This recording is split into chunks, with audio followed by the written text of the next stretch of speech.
Let's talk my top 100 characters. On June 29th, I made a list of the top 100 before this RLE season began. And now that we're 3 RLEs down and we have 3 more RLEs to go, let's take a look. Let's see how I did and what improvements could be made for going forward, because there's definitely some improvements to be made. First, I only ranked my top 100. I left out 23 characters who I didn't think were worthy of ranking. For example, you will not see a Bubble Girl. I've seen some people say that they think Bubble Girl's good. I think they're crazy. I don't think she's any good. All right, let's get that out of the way. And as for the bottom 50, everybody's C+ tier and below. None of these 50 characters made top cuts in the first half of this season. And so I feel pretty vindicated there that I ranked them appropriately. Now, of course, you could nitpick these tiers quite a bit, and I would personally make a ton of changes, but we're not really here to look at the bottom 50 of the top 100. Let's look at the top 50 and discuss the changes that I would make there. But as for the bottom 50, are there any characters here that I think should be in the B- tier and above? Because the way I rank my tiers are S tier. I expect these characters to win major events like a regional license exam. A+ and A-, I would not be surprised if they won, and they're definitely dark horses to win the entire thing. B+ and B-, I would be very surprised if they won, but I would not be surprised if they made top cuts. Everybody C+ and below, I would be pretty surprised if they made top cuts. Now, there's one character in the bottom 50 that I want to take up, and that is Tabe. I think we can go ahead and take him to the B+ tier. I would not be surprised if Tabe top cut either the UK RLE or one of the RLEs that we still have to go, Rochester and Las Vegas. But I would still be surprised if this character won an entire event. So let's go ahead and stick Tabe in like the B+ tier. And let's just start from the top. All the S tier characters I feel pretty proud of and like they definitely belong. Mirio and Overhaul. You know, I was kind of going out on a limb saying that these were going to be 2 of the best characters in the game, and they proved me right that they would be, which I'm happy about both of those. The only character in here that I don't feel like belongs anymore is Asui. You know, I thought she would see a lot more play. I thought the air symbol would be a lot more powerful for her with Nejire's kit. I thought Loving Father on life symbol would maybe take her back into the meta. But at some point, you just have to admit when you're wrong, and I don't think that she belongs anymore. So let's take her down here to the A- tier, where I wouldn't be surprised if she made top cuts, and she could still win an RLE. But I am not expecting it anymore. Okay, that leaves us with 1 place blank in the S tier, and I think we can go ahead and take Mimic all the way from the B- tier to the S tier. This might be kind of bold, but Mimic just made 2nd place at Gen Con, had 2 in top cuts, almost had 1 in top cuts for the webcam RLE right off the bat. I wasn't quite sure if this character was going to be S tier material, being a 6-hander with only 25 health, but everybody at my local game store was telling me that Jasco has never made a fair and balanced asset-based character, and that we should watch out for Mimic, and we're definitely seeing that now, and there's a lot of different ways that he can be built. So I think he deserves it for now at the S tier. That does it for there. The A+ tier, I'm going to go ahead and just take All Might 2 and Ochako 1 down into the A- tier, and take Bakugo 1 and Shoto 1 into the A+ tier. So just a switch out there. And this is really semantics. You know, what's the difference between the A+ and the A- tier? I just think Shoto 1 is a very, very slept on character. I think he is way underrepresented in major events, and I think he is very, very strong in the meta right now. And I think that Bakugo 1 got a lot better with Kirishima 3's kit. Right now we're seeing everybody play the set 5 characters, but and we've seen Bakugos be very, very close to making top cuts at both of the last RLEs. So I expect that to change going forward. Midoriya 4, has started collapsing down my tier list. I made a video before the webcam RLE, like a week or so after my top 100 tier list, where I said I no longer believed in Midoriya after playtesting him, and I stand by that. I'm going to take Midoriya down to the B+ tier. You know, this is a tier where, again, I wouldn't be surprised if he made top cuts. I would be shocked if a Midoriya 4 took down an entire event. Nejire, even though she hasn't made top cuts, I still really, really believe in this character. I just believe people are playing this character wrong. I think should be played much more aggressively than what people are currently doing. And I think she's perfect for the Chaos Charge package. That's where I would personally run her.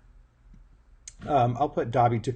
Let me just say this about Midoriya. Like, at some point, we've had like 25 plus characters, 25 plus people play Midoriya 4 at the RLEs for the first half of this season, and 0 have made top cuts.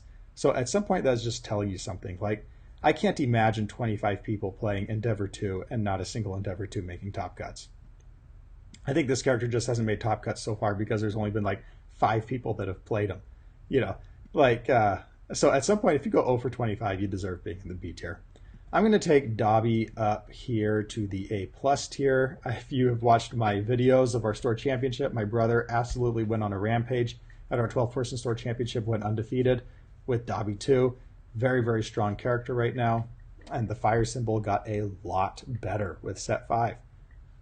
I'm going to go ahead and put Amajiki into the A- tier. He graduates from the B to the A. I would not be surprised, actually, if Amajiki won an entire event. Or I'd be mildly surprised, but... and I'm going to take Toru down to make room. I'm going to take All For One down.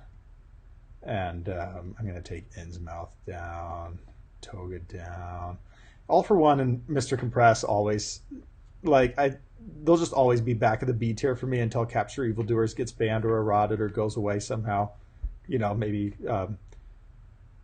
someday rotates out of the allowed sets. So until something happens to Capture Evildoers, or maybe people stop playing Capture Evildoers, these will always be bottom of the B tier. But if something happens to Capture Evildoers, I could easily see them rising into B+ or the A tier.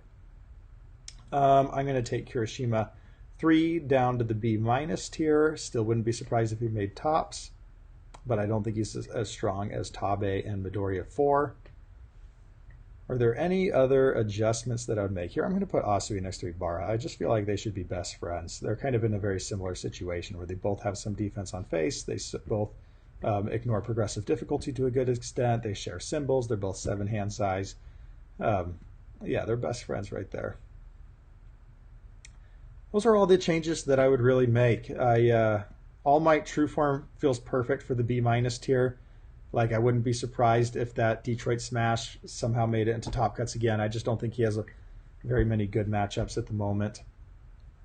The B+ tier comprises a lot of characters that I run into at locals a lot and feel quite strong. Like, we have one person at locals who just plays hundreds of hours on Muscular, and he's very, very good at playing Life Muscular. So I'll always respect this character more than most. Same with like Tetsu.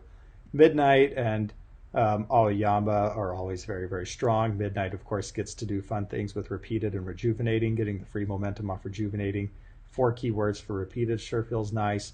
I think All Might 7 is very underrated right now, especially into this top tier where they really don't want to get themselves committed down. All Might 7 is just daring them to play a third attack and letting them block. So I feel very, very happy with where I'm at, making some adjustments. If I was to rank these top 10, because I don't think that this top 10 is all equal, I think there's probably 3 tiers here that I would do. Like, I would put Overhaul, Mirio, and Jiro in a tier of their own. I think these are the best 3 characters in the game. Take your pick. I think Mirio, for what it's worth, is starting to be underplayed among the best characters in the game. I mean, among the best players in the game. I think people view Mirio as basic and boring, but I don't think anything could be further from the truth. I think All Might 3 is basic and boring and no fun at all. But I think Mirio is a ton of fun. I think Mirio plays the good punch package. He could go like 10 different directions on it. He could do like a stun heavy package. He could do a draw heavy package. He could do something with face downs with Lost in Thought, Hardened Jab, and Hardened Chop. He could do like a ceiling and selective committal package. There's so many different... he could do like a punish you for blocking with calorie counter and confident counter strike, or confident counter strike with the typo on the card there. But yeah, there's so many different ways he could be done. Like, I just tested out a list tonight of Mirio where I wasn't playing a single copy of Back Alley Haymaker, a single copy of Texas Smash, or a single copy of Hardened Jab. When's the last time we saw a good punches package without those 3 cards and be any good? You know, I think he is way more fun, way more diverse than All Might 3, and I think he's actually pretty heavily underexplored at the moment. Yeah, so that's my top 3.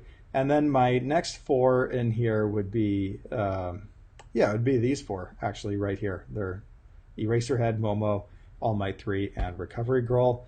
And then these would be my bottom 3. I'd probably put Mimic at the top, then Shigaraki, and then I put Fourth Kind at the very, very back of the S tier. He's definitely been struggling with the extra stun, that the stun hate that's been given this set.